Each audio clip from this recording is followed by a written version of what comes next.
ਜੀਵਿਆ ਲੋੜੈ ਸਭ ਕੋਇ, ਗੁਰ ਪ੍ਰਸਾਦੀ ਜੀਵਤ ਮਰੈ, ਹੁਕਮੈ ਬੁਝੈ ਸੋਇ। ਨਾਨਕ ਐਸੀ ਮਰਣੀ ਜੇ ਮਰੈ, ਤਾਂ ਸਦ ਜੀਵਨ ਹੋਇ। ਨਾਨਕ ਐਸੀ ਮਰਣੀ ਜੇ ਮਰੈ, ਤਾਂ ਸਦ ਜੀਵਨ ਹੋਇ। ਸ੍ਰੀ ਗੁਰੂ ਗ੍ਰੰਥ ਸਾਹਿਬ ਜੀ ਮਹਾਰਾਜ ਗੁਰੂ ਪਾਤਸ਼ਾਹ ਦੀ ਪਾਵਨ ਹਜ਼ੂਰੀ ਅੰਦਰ ਸਜੇ ਹੋਏ ਦੀਵਾਨ ਵਿੱਚ ਹਾਜ਼ਰੀ ਭਰ ਰਹੇ ਸਤ ਸੰਗੀ ਪਿਆਰਿਓ, ਸੋ ਦਰ ਰਹਿਰਾਸ ਸਾਹਿਬ ਦਾ ਪਾਠ ਉਪਰੰਤ ਆਪ ਜੀ ਨੇ ਅੰਮ੍ਰਿਤਮਈ ਬਾਣੀ ਦਾ ਕੀਰਤਨ ਸਰਵਣ ਕੀਤਾ ਹੈ। ਅਸੀਂ ਦਸਮ ਪਿਤਾ ਧੰਨ ਗੁਰੂ ਗੋਬਿੰਦ ਸਿੰਘ ਸਾਹਿਬ, ਇਹਨਾਂ ਦੇ ਛੋਟੇ ਸਾਹਿਬਜ਼ਾਦੇ ਬਾਬਾ ਜੋਰਾਵਰ ਸਿੰਘ, ਬਾਬਾ ਫਤਿਹ ਸਿੰਘ ਤੇ ਸਤਿਗੁਰਾਂ ਦੀ ਮਾਂ ਗੁਜਰੀ ਮਾਤਾ ਗੁਜਰ ਕੌਰ, ਇਹਨਾਂ ਦੇ ਸ਼ਹੀਦੀ ਦਿਹਾੜੇ ਦੇ ਸੰਬੰਧ ਵਿੱਚ ਜੁੜ ਬੈਠੇ ਹਾਂ। ਅੱਜ 25 ਤਰੀਕ ਹੈ, 11 ਪੋਹ ਹੈ, ਔਰ ਇਸ ਦਿਨ ਮਾਂ ਗੁਜਰੀ ਸਾਹਿਬਜ਼ਾਦਿਆਂ ਨੂੰ ਲੈ ਕੇ ਠੰਡੇ ਬੁਰਜ ਵਿੱਚ ਬੈਠੀ ਸੀ। ਇੱਕ ਵਾਰੀ ਆਓ ਉਸ ਮਾਤਾ ਦੀ ਔਰ ਉਹਨਾਂ ਗੁਰੂ ਕੇ ਸਾਹਿਬਜ਼ਾਦਿਆਂ ਦੀ ਕਮਾਈ ਦਾ ਧਿਆਨ ਧਰੀਏ। ਗੁਰ ਫਤਿਹ ਬੁਲਾਓ, ਆਖੋ ਜੀ ਵਾਹਿਗੁਰੂ ਜੀ ਕਾ ਖਾਲਸਾ ਵਾਹਿਗੁਰੂ ਜੀ ਕੀ ਫਤਿਹ। ਸਤਿਗੁਰੂ ਗੁਰੂ ਗੋਬਿੰਦ ਸਿੰਘ ਸਾਹਿਬ ਦੇ ਗ੍ਰਹਿ ਵਿਖੇ 1696 ਦੇ ਵਿੱਚ ਨਵੰਬਰ ਮਹੀਨੇ ਮਾਤਾ ਜੀਤੋ ਦੀ ਕੁੱਖ ਤੋਂ ਸਾਹਿਬਜ਼ਾਦਾ ਜੋਰਾਵਰ ਸਿੰਘ ਦਾ ਜਨਮ ਹੁੰਦਾ ਹੈ। ਇਸੇ ਤਰ੍ਹਾਂ 1698 ਵਿੱਚ ਫਰਵਰੀ ਮਹੀਨਾ ਮਾਤਾ ਜੀਤੋ ਜੀ ਦੀ ਕੁੱਖ ਤੋਂ ਸਾਹਿਬਜ਼ਾਦਾ ਬਾਬਾ ਫਤਿਹ ਸਿੰਘ ਦਾ ਜਨਮ ਹੁੰਦਾ ਹੈ। ਬਾਬਾ ਫਤਿਹ ਸਿੰਘ ਅਜੇ 2 ਸਾਲ ਦਾ ਸੀ ਜਦੋਂ ਮਾਤਾ ਜੀਤੋ ਜੀ ਚਲਾਣਾ ਕਰ ਗਏ ਥੇ। 1700 ਈਸਵੀ ਦੇ ਵਿੱਚ ਅਨੰਦਪੁਰ ਸਾਹਿਬ ਦੀ ਪਾਵਨ ਧਰਤੀ ਤੇ ਮਾਤਾ ਜੀਤੋ ਜੀ ਚਲਾਣਾ ਕਰ ਗਏ। ਸਾਹਿਬਜ਼ਾਦਾ ਬਾਬਾ ਫਤਿਹ ਸਿੰਘ ਲਗਭਗ 2 ਸਾਲ ਦਾ ਸੀ ਤੇ ਛੋਟੇ ਸਾਹਿਬਜ਼ਾਦਿਆਂ ਨੂੰ ਮਾਤਾ ਗੁਜਰੀ ਨੇ ਆਪਣੀ ਗੋਦ ਦਾ ਨਿੱਘ ਦਿੱਤਾ। ਆਪਣੀ ਰਸਨਾ ਤੋਂ ਗੁਰੂ ਕੀ ਬਾਣੀ ਦੇ ਬਚਨ ਸੁਣਾਏ ਤੇ ਉਹਨਾਂ ਦੀ ਪਾਲਣਾ ਕੀਤੀ। 2-4 ਸਾਲ ਦੇ ਸਾਹਿਬਜ਼ਾਦਿਆਂ ਨੂੰ ਮਾਤਾ ਗੁਜਰੀ ਆਪਣੀ ਪਾਵਨ ਰਸਨਾ ਤੋਂ ਮੂਲ ਮੰਤਰ ਦਾ ਪਾਠ ਕਰਕੇ ਸੁਣਾਉਂਦੀ ਹੈ। ਗੁਰ ਮੰਤਰ ਦਾ ਜਾਪ ਉਹਨਾਂ ਨੂੰ ਸੁਣਾਉਂਦੀ ਹੈ ਤੇ ਉਹਨਾਂ ਕੋਲੋਂ ਕਰਾਉਂਦੀ ਹੈ। ਇੰਜ ਕਹਿ ਲਈਏ ਵੀ ਮਾਤਾ ਗੁਜਰੀ ਨੇ ਇਹਨਾਂ ਦੋਵਾਂ ਸਾਹਿਬਜ਼ਾਦਿਆਂ ਨੂੰ ਭਾਵੇਂ ਕਿ ਚੌਹਾਂ ਨੂੰ ਹੀ, ਪਰ ਵਿਸ਼ੇਸ਼ ਕਰਕੇ ਕਿਉਂਕਿ ਜਦੋਂ ਮਾਤਾ ਜੀਤੋ ਜੀ ਚਲਾਣਾ ਕਰ ਗਏ, ਸਾਹਿਬਜ਼ਾਦਾ ਬਾਬਾ ਜੋਰਾਵਰ ਸਿੰਘ 4 ਸਾਲ ਦੇ ਸਨ, ਬਾਬਾ ਫਤਿਹ ਸਿੰਘ 2 ਸਾਲ ਦੇ ਸਨ। ਮਾਤਾ ਗੁਜਰੀ ਨੇ ਆਪਣੀ ਗੋਦ ਦੇ ਵਿੱਚ ਕਢਾਇਆ, ਇਹਨਾਂ ਸਾਹਿਬਜ਼ਾਦਿਆਂ ਨੂੰ ਪਾਲਿਆ। ਅੱਜ ਸਮਾਂ ਆਇਆ ਜਦੋਂ ਅਨੰਦਪੁਰ ਸਾਹਿਬ ਛੱਡਿਆ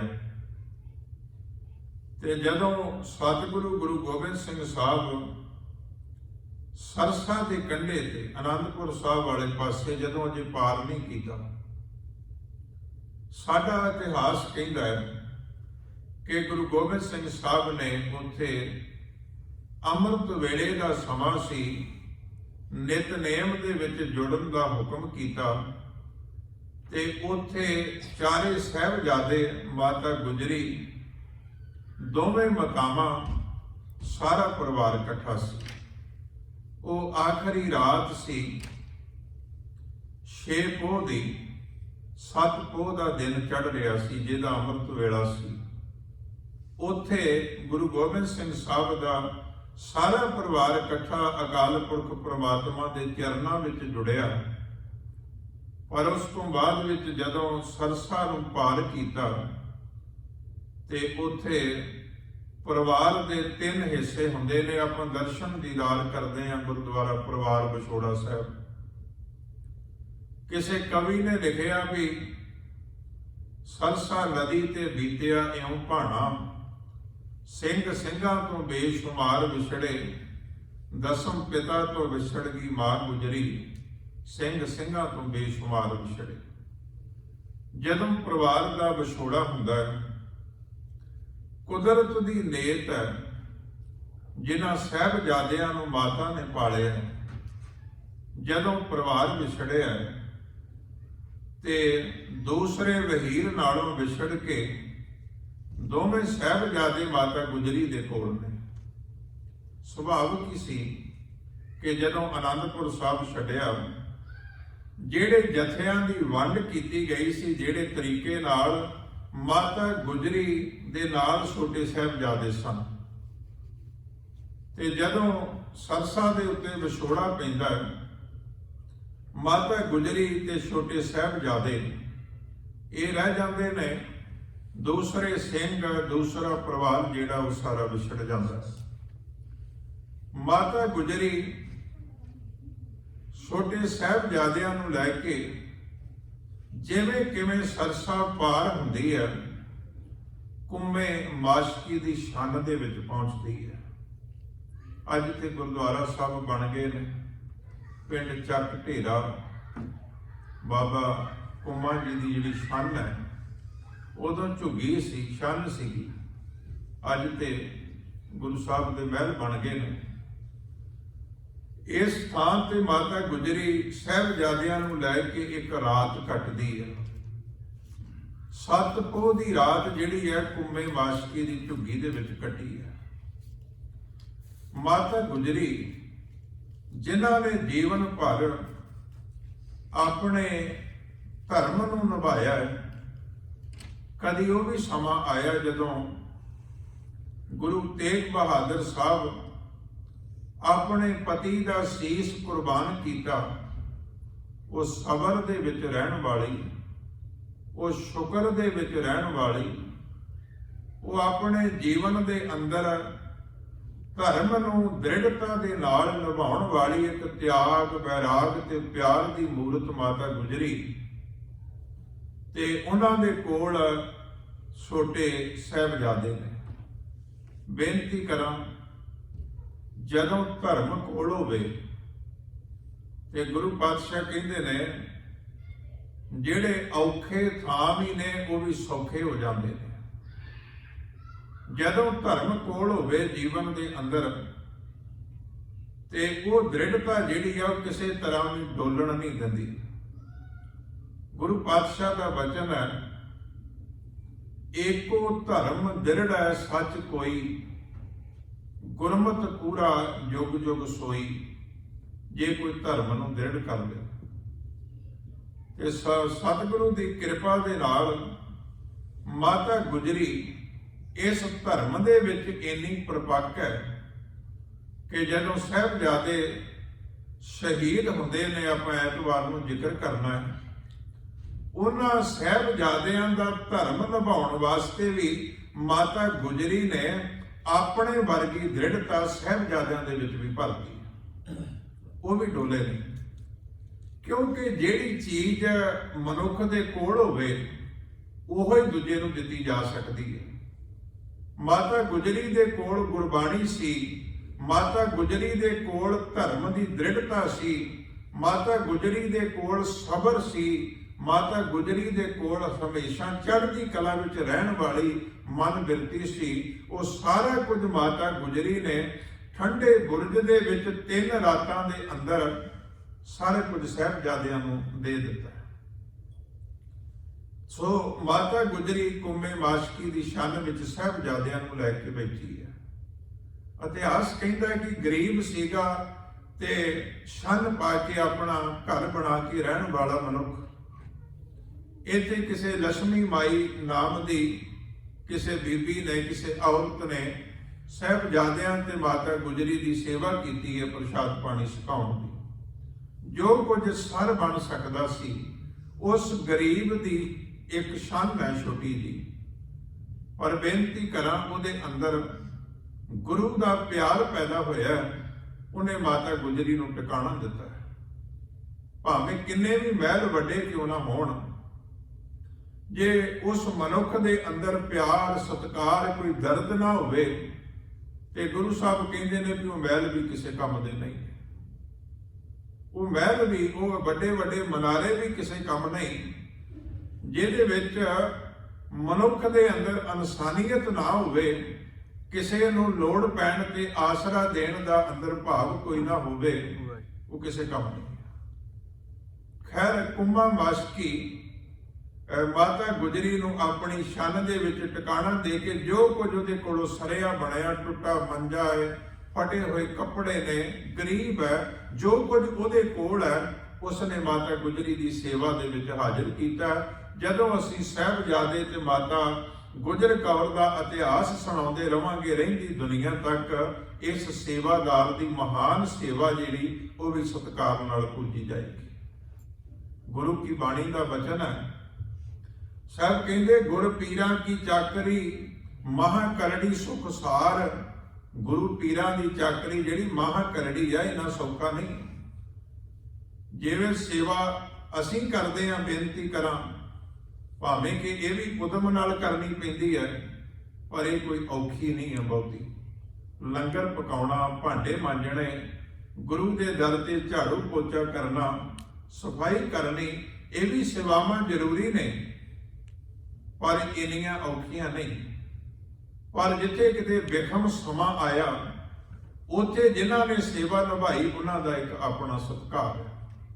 ਮਾਤਾ ਗੁਜਰੀ ਸਾਹਿਬਜ਼ਾਦਿਆਂ ਨੂੰ ਲੈ ਕੇ ਛੰਨ ਦੇ ਵਿੱਚ ਬੈਠੀ ਹੈ। ਮਨ ਹੀ ਮਨ ਅੰਦਰ ਇੱਕ ਵਿਚਾਰ ਚੱਲਦੇ ਨੇ ਕਿ ਮੇਰਾ ਬੇਟਾ, ਮੇਰੀਆਂ ਨੌਹਾਂ, ਸਾਡੇ ਸਿੰਘ ਪਤਾ ਨਹੀਂ ਕਿਹੜਾ ਕਿਸ ਪਾਸੇ ਨੂੰ ਗਿਆ ਹੋਵੇਗਾ। ਮਾਤਾ ਗੁਜਰੀ ਇਹ ਸੋਚਦੀ ਹੈ ਵੀ ਜਿਨ੍ਹਾਂ ਆਨੰਦਪੁਰ ਸਾਹਿਬ ਨੂੰ ਇੰਨੇ ਮਹੀਨੇ ਦਾ ਘੇਰਾ ਪਾ ਛੱਡਿਆ, ਜੇ ਸਾਡਾ ਕੋਈ ਮਿਲਾਪ ਉਹਨਾਂ ਨਾਲ ਹੋਇਆ, ਉਹਨਾਂ ਵੀ ਸਾਡੇ ਦੇ ਉੱਤੇ ਕੋਈ ਦਇਆ ਨਹੀਂ ਕਰਨ ਲੱਗੇ। ਇਸ ਕਰਕੇ ਉਹ ਮਨ ਬਣਾ ਕੇ ਮਾਤਾ ਗੁਜਰੀ ਉਸ ਅਕਾਲ ਪੁਰਖ ਵਾਹਿਗੁਰੂ ਜੀ ਦੇ ਸ਼ੁਕਰਾਨੇ ਵਿੱਚ ਜੁੜਦੀ ਹੈ। ਉਹ ਜਿਹੜੇ ਅੰਦਰ ਦੇ ਭਾਵ ਨੇ ਜੋਗੀ ਅਲਾ ਯਾਰ ਖਾਨ ਨੇ ਲਿਖੇ ਨੇ कि पूरा जरूर होगा इरादा हजूर का, करता पुरख का वाहिगुरु का गफूर का। वो जेड़ा रखवाला है, वो जेड़ा करता पुरख है, जेड़ा वाहिगुरु है। माता गुजरी कुंभे माशकी दी शान विच बैठी मन नूं अपने दिल दे भाव जिवें व्यक्त कर रही है। कवि ने एक अपना यतन किया कि माता गुजरी कहती है भी इरादा वही पूरा होना जो मेरे मालिक वाहिगुरु जी नूं भाउंदा। पूरा जरूर होगा इरादा मेरे हजूर का, अकाल पुरख का, वाहिगुरु का, गफूर का। है सख्त इम्तिहान किसी बेकसूर का। माता गुजरी कहती है कोई सख्त इम्तिहान नहीं है, ये कोई सौखी कहानी नहीं है सख्त इम्तिहान किसी बेकसूर का। हाफज तो आप ही हो दिले ना सबूर का। अकाल पुरख वाहिगुरु हे रखवाले। हाफज का इत्थे अर्थ है भी राखा ते तू ही है। ना सबूर का अर्थ भी जिन्हों सबर ना होवे ਉਹਨੂੰ ਵੀ ਸਬਰ ਤੂੰ ਹੀ ਦੇਣ ਵਾਲਾ। ਹਾਫਜ तो आप ही हो दिले ना सबूर का, पहले मैं अपने पति को हूं कटा चुकी। कुदरत तेरी है सबर मेरा अजमा चुकी। माता गुजरी कहती है तेरी रजा दे विच मैं पहला अपने पति नूं कटा चुकी हां। गुरु तेग बहादुर साहब की शहीदी है। तेरी कुदरत तेरी है सबर मेरा अजमा चुकी। ये अकाल पुरख वाहिगुरु तेरा मेरा सबर जेड़ा वो तेरी कुदरत अजमा चुकी है। पर माता गुजरी कहती है कि अज मेरे कोल मेरे दो छोटे पोतरे ने है, मेरे कोल है सबर दो नौ निहाल के। मेरे पुत्र दे पुत्र मेरे कोल ने है, दो समर मेरे नौ निहाल के। बेटे हैं वो सरबरे फौज अकाल के। ये ਉਹਦੇ ਪੁੱਤਰ ਨੇ ਜਿਹੜਾ ਫੌਜਾਂ ਦਾ ਸਰਦਾਰ ਹੈ, ਜਿਹੜਾ ਮਾਨਵਤਾ ਦਾ ਗੁਰੂ ਹੈ, ਧੰਨ ਗੁਰੂ ਗੋਬਿੰਦ ਸਿੰਘ ਸਾਹਿਬ। बेटे हैं दोनों सरबरे फौज अकाल के, कलेजे में राख के आंखों में डाल के, ले जाऊंगी बेटे की अमानत संभाल के। माता गुजरी कहती है मेरी अमानत है, बेटे की अमानत मेरे कोल है, मेरे कोल पोतरे ने। कहने लगे बेटे का माल जे बहू की कमाई है लाख मेरी, फिर भी जे दौलत पराई है। माता गुजरी कहती है ते भावें लख वारी मेरी पोतरे ते मेरे ही ने, पर फिर भी ये मेरे पुत्र की अमानत ने, ये मेरे पुत्र दे पुत्र ने। ते मां गुजरी कहती है मैं कोशिश करूंगी अकाल पुरख वाहिगुरु जी मैं इस इमानत दे नाल अपना धर्म निभा सकां। अगले दिन सवेरा होया, गंगू ब्राह्मण मिलता है। वो अपने घर दे विच माता गुजरी नूं लिजाण वास्ते बेनती करदा है, जाण वास्ते बेनती करदा है। ਪਹਿਲਾਂ ਵੀ ਗੁਰੂ ਘਰ ਦੇ ਵਿੱਚ ਰਹਿੰਦਾ ਰਿਹਾ, ਜਿਵੇਂ ਸਾਡਾ ਇਤਿਹਾਸ ਕਹਿੰਦਾ ਵੀ ਰਸੋਈਏ ਤੌਰ ਤੇ ਕੰਮ ਕਰਦਾ ਰਿਹਾ ਸੀ, ਜਾਣਦਾ ਸੀ। ਤੇ ਜਦੋਂ ਮਾਤਾ ਗੁਜਰੀ ਨੂੰ ਇਹਨੇ ਆਖਿਆ ਵੀ ਮੈਨੂੰ ਸੇਵਾ ਦਾ ਮੌਕਾ ਦਿਓ, ਮੈਂ ਤੁਹਾਨੂੰ ਆਪਣੇ ਘਰ ਲਿਜਾਣਾ ਚਾਹੁੰਦਾ। ਮਾਤਾ ਗੁਜਰੀ ਨੇ ਭਰੋਸਾ ਕੀਤਾ ਕਿਉਂਕਿ ਜਾਣ ਪਛਾਣ ਹੈ, ਅਨੰਦਪੁਰ ਆਉਂਦਾ ਰਿਹਾ, ਉੱਥੇ ਰਹਿੰਦਾ ਰਿਹਾ। ਇਹ ਮਾਤਾ ਗੁਜਰੀ ਤੇ ਛੋਟੇ ਸਾਹਿਬਜ਼ਾਦਿਆਂ ਨੂੰ ਆਪਣੇ ਘਰ ਵਿੱਚ ਲੈ ਗਿਆ। ਬੇਨਤੀ ਕਰਾਂ, ਧਰਮ ਦੀ ਗੱਲ ਕਰ ਰਹੇ ਹਾਂ। ਭਗਤ ਕਬੀਰ ਸਾਹਿਬ ਕਹਿੰਦੇ ਨੇ ਕਿ ਜਿੱਥੇ ਮਨੁੱਖ ਦੇ ਕੋਲ ਖਿਮਾ ਹੋਵੇਗੀ, ਜਿੱਥੇ ਮਨੁੱਖ ਦੇ ਕੋਲ ਰੱਬ ਦੀ ਯਾਦ ਹੋਈ, ਉੱਥੇ ਧਰਮ ਹੋਏਗਾ। ਜਿੱਥੇ ਮਨੁੱਖ ਦੇ ਕੋਲ ਝੂਠ ਤੇ ਲੋਭ ਹੋਇਆ, ਉੱਥੇ ਪਾਪ ਹੀ ਹੋ ਸਕਦਾ, ਉੱਥੇ ਦੂਸਰਾ ਨਹੀਂ ਕੁਛ। ਕਬੀਰਾ ਜਹਾਂ ਗਿਆਨ ਤਹ ਧਰਮ ਹੈ, जहां झूठ तह पाप। जिथे ज्ञान है, जिथे सोझी की गल है, उत्थे धर्म है, उत्थे फर्ज शनासी है भी मैं केड़ा फर्ज कदों निभाउणा। कबीरा जहां ज्ञान तह धर्म है, जहां झूठ तह पाप, जहां लोभ तह काल है, जहां खिमा तह आप। कहने लगे जिथे लोभ आ गया उत्थे काल है, उत्थे आत्मक मौत है, पर जिथे खिमा होएगी तह आप, उत्थे अकाल पुरख वाहिगुरु आप है। ਇਹਦੇ ਮਨ ਵਿੱਚ ਲਾਲਚ ਆ ਗਿਆ, ਘਰ ਤੇ ਲੈ ਗਿਆ। ਮਨ ਵਿੱਚ ਲਾਲਚ ਆ ਗਿਆ ਵੀ ਕੁਝ ਮੋਹਰਾਂ ਨੇ ਮਾਤਾ ਜੀ ਦੇ ਕੋਲ, ਉਹ ਮੈਂ ਕਿਵੇਂ ਪ੍ਰਾਪਤ ਕਰ ਲਵਾਂ, ਰਾਤ ਨੂੰ ਚੁਰਾ ਲਵਾਂ। ਤੇ ਜਦੋਂ ਮਾਤਾ ਗੁਜਰੀ ਸਾਹਿਬਜ਼ਾਦਿਆਂ ਨੂੰ ਲੈ ਕੇ ਰਾਤ ਬਰਾਤ ਜਾਂਦੇ ਨੇ, ਇਹ ਲੋਭ ਦਾ ਮਾਰਿਆ ਹੋਇਆ ਉਹਨਾਂ ਮੋਹਰਾਂ ਨੂੰ ਚੁੱਕ ਕੇ ਤੁਰ ਪੈਂਦਾ ਹੈ। ਮਾਤਾ ਗੁਜਰੀ ਸਵੇਰੇ ਉੱਠ ਕੇ ਪੁੱਛਦੀ ਹੈ, ਬਹੁਤ ਪਿਆਰ ਨਾਲ ਪੁੱਛਦੀ ਹੈ, ਪੁੱਤਰ ਗੰਗਾ ਰਾਮਾ ਥੋੜਾ ਜਿਹਾ ਕੁਝ ਧਨ ਨਾਲ ਰੱਖਿਆ ਸੀ ਵੀ ਬੱਚੇ ਮੇਰੇ ਕੋਲ ਸਾਹਿਬਜ਼ਾਦੇ ਛੋਟੇ ਨੇ, ਪਤਾ ਨਹੀਂ ਕਿਦਾਂ ਦੇ ਵਕਤ ਨਾਲ ਵਾਹ ਪੈਣਾ ਤੇ ਕਿਤੇ ਬੱਚਿਆਂ ਲਈ ਲੋੜ ਪੂਰੀ ਹੋਵੇਗੀ ਤੇ ਧਨ ਕਿਤੇ ਸੰਭਾਲ ਲਿਆ। ਮਾਤਾ ਨੇ ਬਹੁਤ ਪਿਆਰ ਨਾਲ ਪੁੱਛਿਆ, ਔਰ ਇਹ ਕਹਿਣ ਲੱਗਾ ਮਾਤਾ ਜੀ ਇੱਕ ਪਾਸੇ ਮੈਂ ਤੁਹਾਨੂੰ ਆਪਣੇ ਘਰ ਦੇ ਵਿੱਚ ਰੱਖਿਆ, ਦੂਸਰੇ ਪਾਸੇ ਤੁਸੀਂ ਮੈਨੂੰ ਚੋਰ ਬਣਾਉਂਦੇ ਹੋ। ਮਾਂ ਗੁਜਰੀ ਕਿਉਂਕਿ ਬਿਰਧ ਉਮਰ ਹੈ, ਜੀਵਨ ਦਾ ਤਜਰਬਾ ਹੈ, ਸਮੇਂ ਦਾ ਪਤਾ ਹੈ। ਮਾਤਾ ਗੁਜਰੀ ਕਹਿਣ ਲੱਗੀ, ਗੰਗੂ, ਮਾਵਾਂ ਕਦੀ ਪੁੱਤਾਂ ਨੂੰ ਚੋਰ ਨਹੀਂ ਬਣਾਉਂਦੀਆਂ। ਮੈਂ ਸੁਭਾਵਕ ਤੈਨੂੰ ਪੁੱਛਿਆ, ਜੇ ਧਨ ਰੱਖ ਲਿਆ ਤੇ ਕੋਈ ਗੱਲ ਨਹੀਂ, ਤੂੰ ਉੱਚੀ ਰੌਲਾ ਨਾ ਪਾ। ਪਰ ਇਹ ਲੋਭ ਦਾ ਲਤਾੜਿਆ ਹੋਇਆ ਧਰਮ ਹਾਰ ਚੁੱਕਾ ਸੀ। ਗੁਰੂ ਸਾਹਿਬ ਨੇ ਬਾਣੀ ਦੇ ਵਿੱਚ ਜ਼ਿਕਰ ਕੀਤਾ ਹੈ ਕਿ ਲੋਭੀ ਕਾ ਵਿਸਾਹ ਨਾ ਕੀਜੈ, ਜੇ ਕਾ ਪਾਰ ਵਸਾਏ, ਅੰਤ ਕਾਲ ਤਿੱਥੈ ਧੁਹੈ, ਜਿੱਥੇ ਹੱਥ ਨਾ ਪਾਏ। ਪਰ ਵਿਸ਼ਵਾਸ ਦੀ ਤੇ ਗੱਲ ਹੀ ਹੋਰ ਸੀ। ਜਦੋਂ ਲੈ ਕੇ ਤੁਰਿਆ, ਹੋ ਸਕਦਾ ਮਨ ਦੇ ਵਿੱਚ ਸੇਵਾ ਦਾ ਹੀ ਭਾਵ ਹੋਵੇ। ਧਨ ਨਹੀਂ, ਅੰਦਰ ਜਿਹੜਾ ਉਹ ਹਿਲਾ ਕੇ ਰੱਖ ਦਿੱਤਾ, ਟਿਕ ਨਹੀਂ ਸਕਿਆ। ਮਾਤਾ ਗੁਜਰੀ ਨੇ ਬਹੁਤ ਸਮਝਾਇਆ, ਬੇਟਾ, ਜਿਸ ਦਿਨ ਮੇਰਾ ਪੁੱਤਰ ਮਿਲਿਆ, ਪੁੱਤ ਤੈਨੂੰ ਧਨ ਨਾ ਮਾਲਾ ਮਾਲ ਕਰਦਿਆਂ, ਤੂੰ ਉੱਚੀ ਰੌਲਾ ਨਾ ਪਾ। ਇਹ ਸਮਾਂ ਨਹੀਂ ਇਸ ਤਰ੍ਹਾਂ ਦਾ। ਇਸ ਕਰਕੇ ਸਮਝਾਉਣ ਦੀ ਕੋਸ਼ਿਸ਼ ਕੀਤੀ, ਮੇਰਾ ਉਹ ਪੁੱਤਰ ਜਿਹੜਾ ਕਿਸੇ ਕਵੀ ਦੀ ਕਵਿਤਾ ਤੋਂ ਖੁਸ਼ ਹੋ ਜੇ ਤੇ ਢਾਲਾਂ ਭਰ ਭਰ ਕੇ ਮੋਹਰਾਂ ਵੰਡ ਦਿੰਦਾ, ਉਹਨਾਂ ਦੀਆਂ ਝੋਲੀਆਂ ਭਰ ਦਿੰਦਾ।